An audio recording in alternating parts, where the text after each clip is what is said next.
तो ये क्वेश्चन करते हैं, let f be twice differentiable function, है ना, कहाँ से कहाँ 1 to 6। और फिर हमको क्या दे रखा है, एक तो f2 दे रखा है, f2 लिख ही लेते हैं इसको, f2 इज इक्वल टू 8 और f'2 ये क्या दे रखा है, ये 5 दे रखा है अपने को। अच्छा, फिर क्या दिया हुआ है, f' ग्रेटर देन 1 है, इसको भी लिख लेते हैं, f' greater than equal to 1 और f'' जो है वो ग्रेटर देन इक्वल टू 4 है। x जो है वो 1 से 6 के बीच में है। तो अपने को चेक करना है इनमें से कौन सा रिलेशन जो है वो करेक्ट है। अच्छा, इस रिलेशन में देखें, है ना, सब में f5 और f'5 आ रहा है, ठीक, और एक केस में ये f3 भी आ रहा है और बाकी सभी केसेस में f5 और f'5 आ रहा है। तो यदि f5 और f'5 अपन निकाल लेते हैं, है ना, तो ये चेक कर लेंगे अपन। पहले f5 निकालते हैं, है ना, f' जो है वो ग्रेटर देन इक्वल टू 1 है। तो इसको यदि हम इंटीग्रेट कर देते हैं, है ना, f' dx, है ना, और कहाँ से कहाँ तक, है ना, हम इसको करेंगे 2 से लेकर के 5 तक। इससे क्या होगा, एक तो f5 आ जाएगा अपने पास में, है ना, और f2 अपने को मालूम ही है। तो ये क्या है ना, greater than equal to dx, है ना, 2 to 5। तो ये क्या हो गया, f', इसका इंटीग्रल क्या आ जाएगा, है ना, fx आ जाएगा। तो ये क्या हो गया, f5 माइनस f2, ये क्या है, ग्रेटर देन इक्वल टू 3 हो गया। अच्छा, f2 अपने को 8 दे रखा है, तो अपने पास में क्या आ गया, f5 जो है वो ग्रेटर देन इक्वल टू 11 आ गया, ठीक। अच्छा, अब इसी तरह से अपन f'5 निकाल लेते हैं। तो f''x, है ना, ये हमको क्या दे रखा है, greater than equal to 4। Integrate कर देते हैं अगेन, है ना, 2 से 5 के बीच में, 2 से 5 के बीच में, तो ये अपने पास में क्या आ जाएगा, f'5 माइनस f'2, है ना, ये greater than equal to 4 into 3 मतलब 12। अच्छा, f'2 अपने को 5 दे रखा है, तो f'5 जो है अपने पास में क्या आ गया, ग्रेटर देन इक्वल टू 17, है ना, ये आ गया अपने पास में, है ना। f5 का भी एक एस्टिमेट आ गया है और f'5 का भी एस्टिमेट आ गया। तो इन दोनों को यदि अपन ऐड कर दें तो क्या आ जाता है, f5 प्लस f'5, ये क्या है, ग्रेटर देन इक्वल टू 28, ठीक है। तो ये है ना, ये स्टेटमेंट, है ना, ये करेक्ट है, ये आपका आंसर। अच्छा, बाकी आप चेक कर लें, है ना, दिख ही रहा है, f5 plus f'5 less than 26, ये हो नहीं सकता। अच्छा, f'5 प्लस f'5, f'5 अपना कितना आया, 17 आ गया, ठीक है।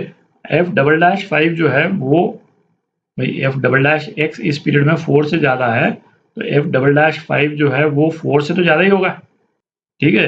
तो f'5 को f'5 से ऐड कर देंगे तो ये 21 से तो ज़्यादा ही जाएगा, और यहाँ पे लेस देन 20 दे रखा है, तो ये भी गलत हो गया। अच्छा, अभी इस वाले एक्सप्रेशन को चेक करने के लिए, है ना, मैं यहीं पे कर लेता हूँ, 2 to 5 की जगह पे अपन 2 से, है ना, 3 कर सकते हैं। तो अपने पास में यहाँ पे क्या आ जाएगा, f3 minus f2 greater than equal to, है ना, यहाँ पे भी 3 करेंगे तो यहाँ पे क्या 1 आ जाता है, ठीक। और f2 8 है, तो अपने पास में क्या आ जाता है, f3 greater than equal to 9, ठीक है। और यहाँ पे हमारा क्या दिखा है, f3 जो है वो लेस देन इक्वल टू 10।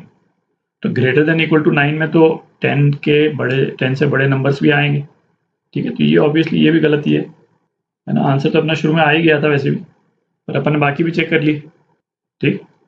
तो ये क्वेश्चन करते हैं, है ना, जी एक्स क्या दे रखा है, integral 0 to x ft dt, ठीक। अच्छा, अब ये फंक्शन f जो है उसकी मैक्सिमम और मिनिमम वैल्यूज अलग अलग पीरियड के लिए दे रखी है अपने को। तो, है ना, लिख लेते हैं एक बार, है ना, t 0 से 1 के लिए एफ टी वेरी कर रहा है हाफ से लेकर के 1, और t जो है वो 1 से 2 के लिए एफ टी वेरी कर रहा है 0 से 1/2, ठीक। अच्छा, अपने को क्या करना है, G2 की वैल्यू एस्टिमेट करनी है ना, एग्जैक्ट वैल्यू नहीं निकालनी, इसकी वैल्यू एस्टिमेट करनी है। तो G2 एक्चुअल में है क्या, G2 जो है वो 0 to 2 ft dt ये हो जाएगा, ठीक।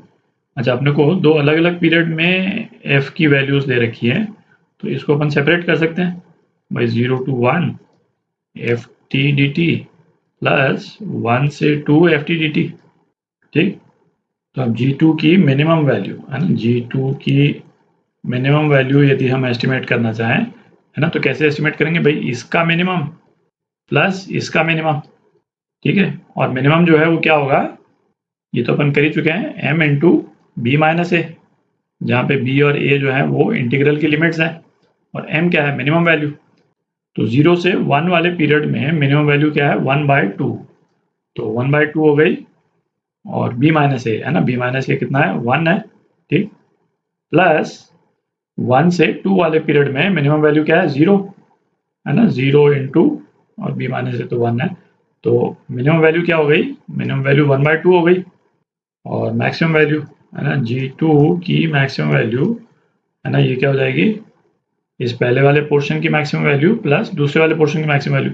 तो इसकी मैक्सिमम वैल्यू के लिए अपन है ना, ये capital M into B minus A ये कर रहे हैं, तो इस वाले केस में कैपिटल M क्या है, 1 है, तो क्या हो जाएगा 1 इंटू 1 है ना, प्लस दूसरे वाले पोर्शन के लिए कैपिटल M क्या है, हाफ है, तो हाफ इंटू 1। ठीक है, तो ये क्या आ गया, 3/2। तो G2 की मिनिमम वैल्यू हाफ और मैक्सिमम वैल्यू 3/2।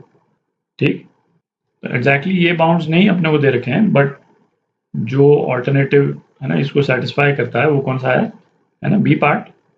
अपना आंसर जो है ना, वो इसी का सबसेट है बेसिकली। तो ये आपका आंसर